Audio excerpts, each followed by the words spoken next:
আজকে তোমাদের মটরশুঁটি কচুরি করে দেখাবো। তারপরে দেখো কতটা সফট হয়েছে তোমাদেরকে।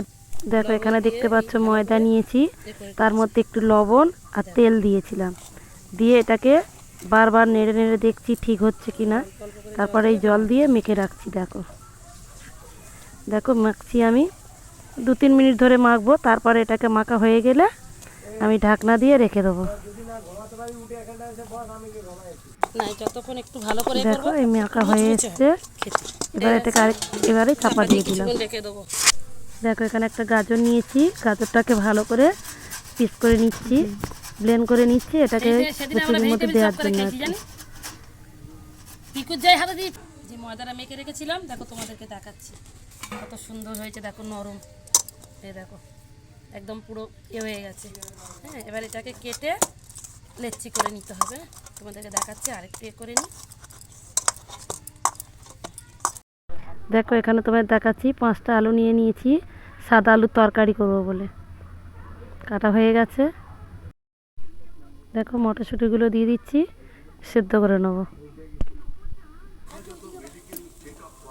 এই লবণ দিয়ে দিচ্ছি হালকা করে।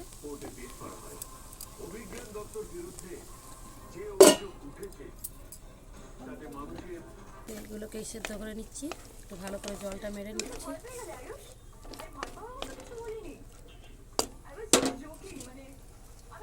তার সঙ্গে এই গাজর কুচিগুলো দিয়ে দিলাম।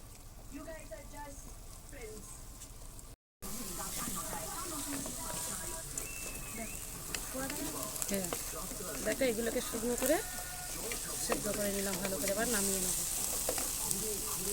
ওমা এটা কি বাচ্চু? এ দেখ, এটা কাজু বাদাম, এটা আলুর তরকারিতে দেওয়ার জন্য বাড়ছি। এগুলো আমাদের মেশিন আছে কিন্তু বার করতে পারছি না বলে এটা শিলে বেটে নিচ্ছি। শিলে বাটাটা খেতে খুব ভালো লাগে। দেখ আলুগুলো হাফ সেদ্ধ হয়ে গেছে, এবার ঢেলে নিচ্ছি। তরকারি বসাবো।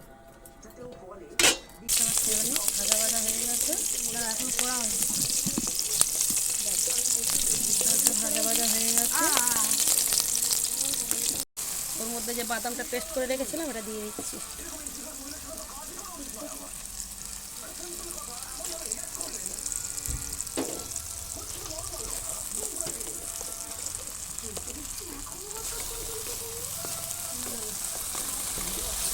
সেদ্ধ আলুগুলো দিয়ে দিচ্ছি। তাহলে তো হলুদ দেবো না, এটা সাদা আলুর তরকারি।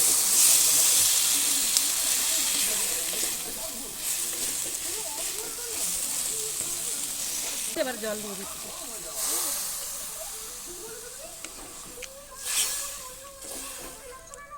মিনিট 5 ফুটবে, তারপরে নামিয়ে নেব।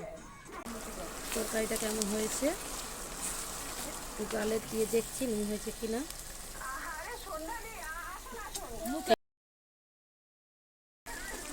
এটা হয়ে গেছে, এবার নামিয়ে নেব। দেখাচ্ছ এর মধ্যে পুরগুলো দিয়ে দিচ্ছি। কোথা থেকে নিচ্ছে সেটা দেখাবে, হাত দেখাবে কেন? ফোন করছি, একটা একটা করে এর মধ্যে সাজিয়ে গুছিয়ে নেবো। লাস্টে কড়া বসিয়ে বেলতে থাকবো।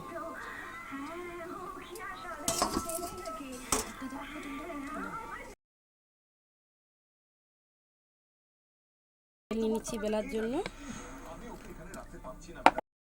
দেখো কচুরিটা বেলে নিচ্ছি, নিয়ে তোমাদের দেখাচ্ছি। ঠিক আছে, কয়েকটা আগে বেলে নিয়ে তারপরে দেখাবো।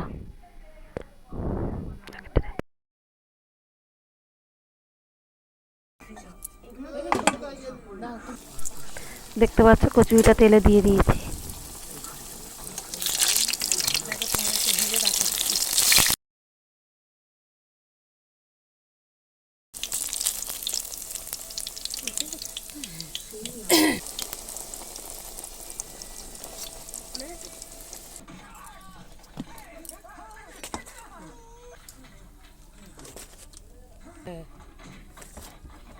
দেখো কচুরি আর আলুর তরকারি রেডি হয়ে গেছে, সন্ধ্যের টিফিন।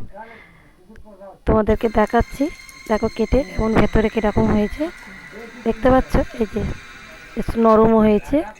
হ্যাঁ, ভালো লাগলে ভিডিওটা লাইক করে দিও। দেখা হচ্ছে পরের রেসিপিতে।